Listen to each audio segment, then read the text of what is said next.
Nagreklamo ang akong kumari, bahin sa ako ra pong kumpari. Kay kini kuno si kumpari, muuli na og tungang gabi.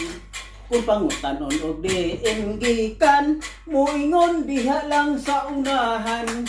Naghapyod-hapyod sa iyang hiniktan, kauban ang ilang silingan.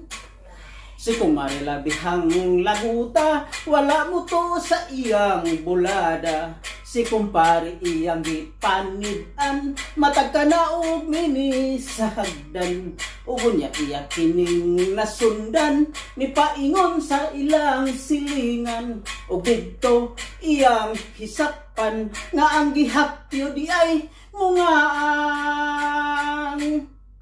Ugo niya iyang gidamagan, o iya kining gikupugan. Iyang gibunlot o gikanlatan, hangtod nagburlis ang himungaan.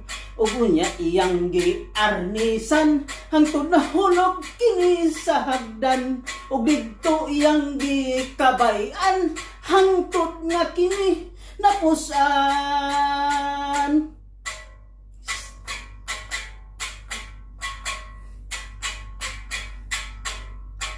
Ugo niya iyang gidamagan, ug iya kining gikupugan. Iyang gibunlot ug gikanlatan, hangtod nagburlis ang himungaan. Ugo niya iyang giarnisan, hangtod nahulog kini sa hagdan. Ug didto iyang gikabayan, hangtod nga kini napusan. Si kumpare labihang kurata, walay nahimo din higayuna. Giguyag siya ni kumari, nganing tungura, mura nagtigre. Pag-abot ito sa ilaha, si kumpare labihang buula. Kayang tiksas niyang hiniktan, sa liog gikmunggutan. Nawala pa jud ang himungaan, nga iya untang gilomloman.